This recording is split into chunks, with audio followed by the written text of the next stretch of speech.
I'm here to talk about success. The first rule of success is to have a vision.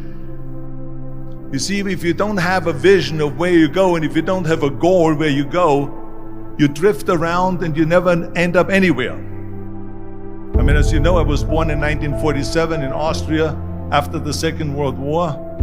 So I was very fortunate that I stumbled onto my vision. And I didn't really like Austria when I grew up. I couldn't wait to get out of there. I couldn't see myself becoming a farmer or a worker in a factory or anything like that. Even though my parents wanted me to stay there and have a normal life. But that was their vision, not mine. My vision was totally different. I felt that I was born for something special, for something unique, for something big. Then one day I went to school. I remember I was 11 years old, and they showed a documentary about America. And there they showed in this documentary the huge skyscrapers, the high-rises, the huge bridges, the 6-lane freeways, and all of this stuff. And I said to myself, that's where I want to be. I don't want to be around here with these little farmhouses and these little buildings. I want to be in America.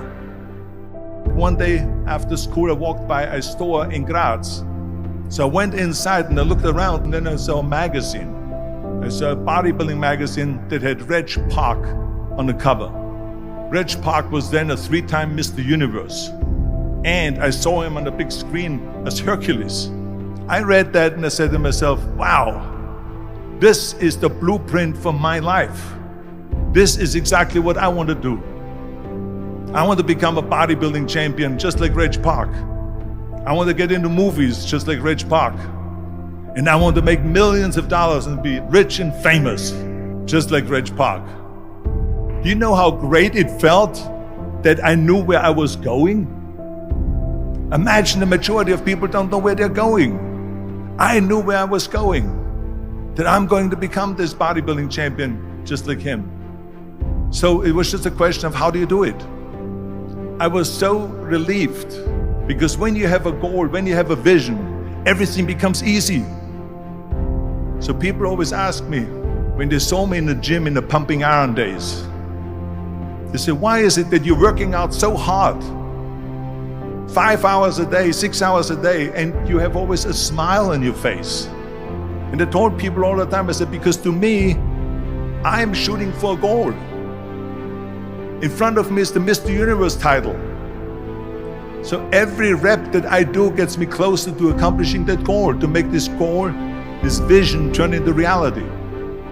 Every single set that I do, every repetition, every weight that I lift will get me a step closer to turn this goal into reality. So I couldn't wait to do another 500-pound squat. I couldn't wait to do another 500-pound bench press. I couldn't wait to do another 2,000 reps of sit-ups. I couldn't wait for the next exercise. At the age of 20, I went to London and I won the Mr. Universe contest as the youngest Mr. Universe ever. And it was because I had a goal. So let me tell you something, visualizing your goal and going after it makes it fun. You got to have a purpose no matter what you do in life. You got to have a purpose. 74% hate their job in America. Now this is not much different when you come to Europe. The majority of people don't like what they're doing, because they're really not doing it because they didn't have a goal and they followed this goal. They just aimlessly drift around, and then all of a sudden there's a job opening, so they get that job because you have to work. But then when you work, it's a chore. It's work. It's not fun. So if you think about, only a quarter of the people really enjoy what they're doing in life. That is unbelievable if you think about it. So I felt so blessed that I knew what I was doing.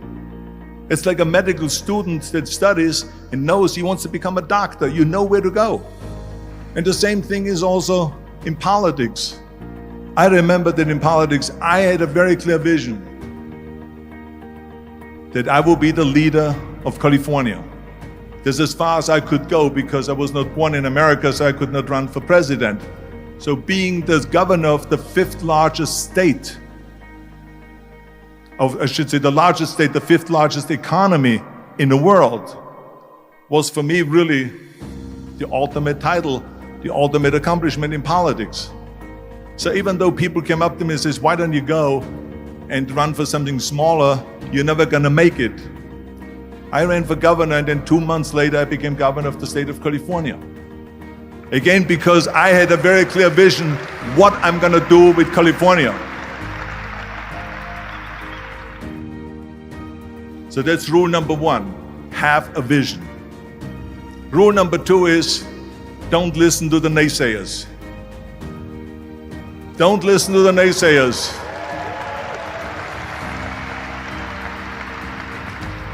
Everything I ever did, the thing that I heard out of people's mouth was, that's impossible. That can't be done.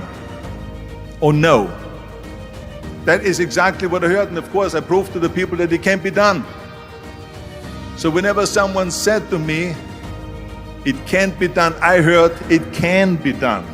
When they said no, I heard yes. And when they said it's impossible, I heard, it is possible. I'm a strong believer of what Nelson Mandela said, that everything is always impossible until someone does it. Well, I'm gonna be the one, I said to myself, I'm gonna do it and I'm gonna show it to them. Maybe it has never been done before. That's perfectly fine with me. But I'm gonna do it. And I did not listen to the naysayers. It's all about the hard work that you put in. I said to myself, in bodybuilding I worked out 5-6 hours a day. I'm gonna do the same thing now for acting. And of course I went to college to study English. I studied the accent removal, acting classes, and all of this stuff, all day long. I worked and I worked and I worked.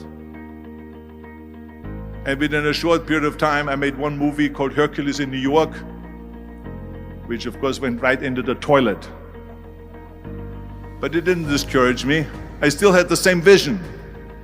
And then all of a sudden I did Streets of San Francisco.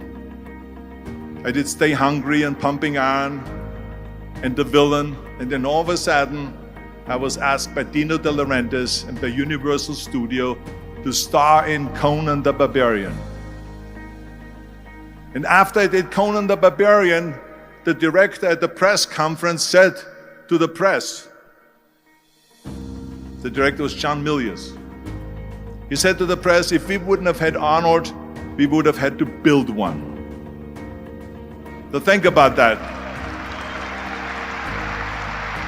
The very body that they said can never be sold because the time is wrong. A few years later, I'm doing Conan the Barbarian, and it was the #1 hit at the box office when it came out in the summer of '82. Think about that. And the director says, if we wouldn't have had his body, we would have had to build one. So all of a sudden, my body became an asset, not a liability. And the same thing was with Terminator. After we were finished filming Terminator, Jim Cameron said to the press, if Arnold wouldn't have had that accent and talked like a machine, I think the movie wouldn't have worked. So think about that. The body and the accent that they attacked was an asset. But I didn't listen to those losers. I didn't listen to them at all. It's just the reality of it is that you cannot listen to the naysayers. So this is a very important lesson for all of you. So when someone says, no, this is a stupid idea, you in your mind, you don't have to say it, but in your mind just say to yourself, you're an asshole. What do you know?